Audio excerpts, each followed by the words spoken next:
My avocado isn't ripe yet, so we're going to place it in the oven at 200 degrees for 10 minutes in order for it to release the different gases inside of it that is going to kind of promote this ripening or kind of allude to this ripening type of feel. So we're going to wrap it up 10 minutes in the oven at 200 degrees for 10 minutes. So as the avocado is ripening, I'm going to introduce you to some of the other items that we're going to be using in our lovely recipe today. So in the sink, I have my chickpeas. They are already being rinsed and drained. And then back over here, we have our black pepper, our cumin, our parsley flakes, some lovely grape tomatoes, some apple cider vinegar. You can also use red wine vinegar. We have some lime juice, or you can also use lemon juice, a bell pepper, a red onion, a lovely cucumber, some olive oil, and some sea salt. And they're all going to be inside this lovely dish in order to mix up our beautiful salad, in addition to our avocado that is in the oven. So it's time for us to start chopping up some veggies. So we have cucumber, bell pepper, and a red onion that we're going to chop up, and we're going to place it to the side and get ready to put it in our bowl. We're also going to slice our grape tomatoes in half as well. So we're going to prep that while we're still waiting on our avocado to finish in the lovely oven.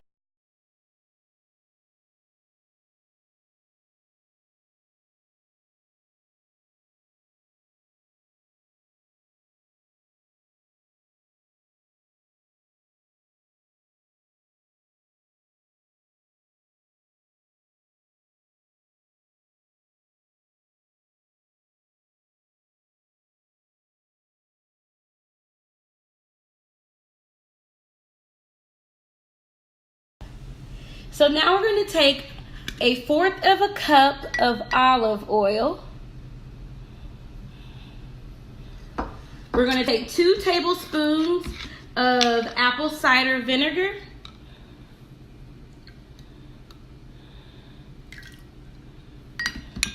We're going to take a teaspoon of cumin. We're going to take 1/2 teaspoon of pepper.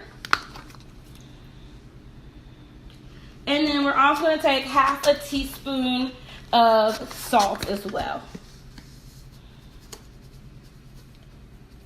All right, and now we're going to whisk it and make our salad dressing.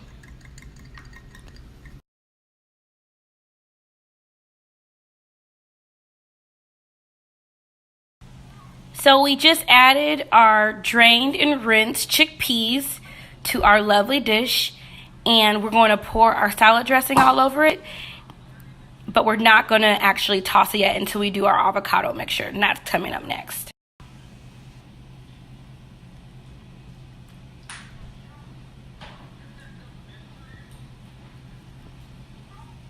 Looks really good. Well, my avocado never did soften up, and it was in the oven for over 30 minutes. It never softened, and so I'm just going to omit it from the recipe. So this is what I'm talking about when I say the fumbles and the tosses and everything in the recipe, because it just isn't cooking. Still hard as a brick. So we're omitting the avocado from this recipe. So we have omitted the avocado from the recipe. So you want to squeeze in some lime juice or some lemon juice into the actual salad. So you want about 1/2 of a lemon, which would be about 1/4 cup of juice. And after that, you just want to give the salad a nice little toss and mix in all of the ingredients together. Make sure that all of the salad dressing is coated each and every piece of ingredient that is in the salad. So we're just going to toss it around. The avocado is going to give it a nice added protein and a little bit of extra fiber, but I think this is very colorful within itself. You can also feel free to use different color peppers in order to waken it up and make it look even more like the rainbow. So I'm going to give this a couple more tosses, and then we're going to top it off with some fresh parsley. So I don't have fresh parsley, so I'm going to use my dried parsley, and we're just going to Sprinkle it all over. And then we're going to give it one more good thorough toss. And then you want this to chill in the refrigerator 2 hours prior to serving. So that's our lovely mixture of that. And even the parsley just wakens up the aroma of the salad as well. It already smells really good. Very delightful. But the parsley, I don't know what it is about parsley. It just adds so much of a different layer of scent to it. And I love it. So this is our salad. Chill it for 2 hours prior to eating. But this is it. Looks yummy. So this salad is actually going to be my lunch for the week.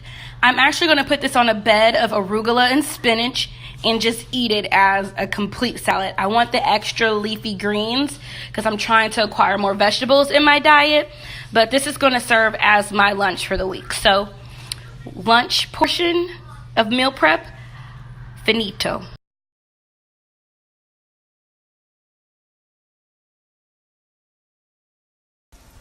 So first you want to go ahead and drop your linguine noodles into a pot of boiling water with a little bit of olive oil and salt in the water to assist it in boiling and seasoning each noodle. First you want to take a medium eye and you want to put a little bit of olive oil in, and you want to begin to toast your sesame seeds.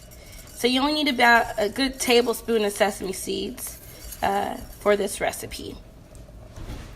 And we're going to go ahead and put it in the oil, and we're going to let them cook until they turn a nice toasty brown. Now you can already pre-purchase roasted sesame seeds, or you can buy the black ones in order to satisfy what you want your recipe to look like. So you can notice the slight color change in them. We're going to continue to let them toast until they all are brown from that manila yellow that we currently see. And we should be done with these in about a matter of a couple of minutes. So I'm going to continue to let these brown up and get toasted. Okay, so this recipe is going to move really fast. So in this row, I have 6 tablespoons of each, and then 2 tablespoons, and then 2 teaspoons. Here we go. 6 tablespoons of sugar, canola oil or sapphire oil, 6 tablespoons of rice vinegar, 6 tablespoons of soy sauce, 2 tablespoons of sesame seed oil, and 2 teaspoons of chili sauce. You also need 6 cloves of garlic. I like to use the pre-frozen crushed garlic. I purchased this from Walmart, and it has little bitty cubes here that 1 cube equals 1 clove. So I'm going to use the remaining 6 of these cloves of garlic. And then you also need, 2 cubes of crushed ginger, which would be your 2 tablespoons of ginger. Again, it's the frozen version. Again, I purchased it from Walmart, and we'll be using this for today's recipe.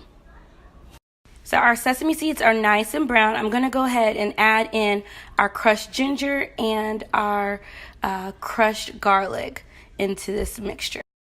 So we have our garlic and our ginger added in. Next, I'm going to do 6 tablespoons of sugar.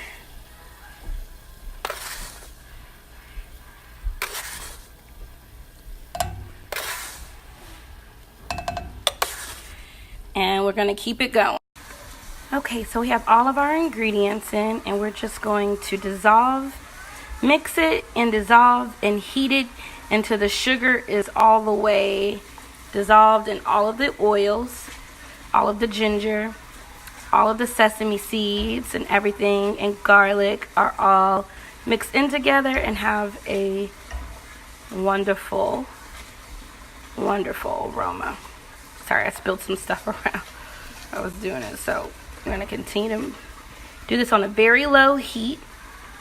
You will see chunks of garlic. I'm going to try to make sure that they get mixed in pretty well as well. But you just want to continue to mix this on a very low heat. And you want to stir continuously because you don't want it to clump up. And you don't want your sugar to caramelize or to burn at the bottom. of the recipe.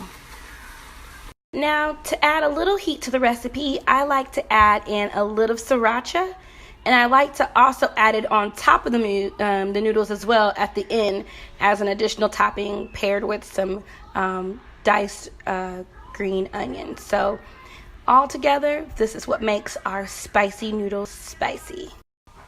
So checking in on our sauce, it's looking really good. We're going to continue to cooking on very low simmer. Again, rubbing against the bottom because we want to make sure that nothing is burning, nothing is over processed, nothing is overcooked. You want to make sure all the oil is in sync with all of the soy sauce, in sync with all of the sugar. And you want to have a nice thick, well, it's not thick. You want to have a nice consistency to where you can't tell the different oils apart from each other. And we're almost there. I'm going to say cook this again a little longer for just about 2 minutes in order to complete it. We're going to go ahead and drain our lovely linguine noodles, place them in a bowl, and get it ready for this to be poured on top of it. So after you pour this sauce in, you can see the beautiful sauce in there. You want to continue to not really mix it, but just make sure each noodle is covered with the sauce. And then we're going to toss on some green onions. And then we're going to let it sit for just a few minutes. So after you have your green onions on, we're going to give it one more good toss and then finito.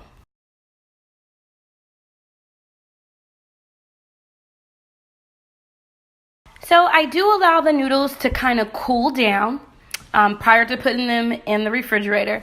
But all of my containers have a nice sturdy lid and a nice sturdy bowl that I put everything in for meal prep. And then when dinner comes, I just take a small portion out for Jeremy or myself. And then we heat it up and that's our dinner. So after working, 8 hours a day, 9-hour, 10-hour days, and then driving an hour and a half commute home, I don't have time to cook a meal that night. It's already 6 o'clock. So my meals have to be done. So this allows me to have my meals done. It's hearty, it's healthy, it's plentiful, and it lasts the whole week. And it allows me to be able to give my son a meal that's warm and home cooked, in a lot amount of time without taking away from the last couple hours we have in the evening before he has to go to bed at 8. So this is Busy Mom. And again, this is Cooking is Therapy. This is episode 8, and I hope you enjoyed it just as much as I enjoyed cooking it. Toodles.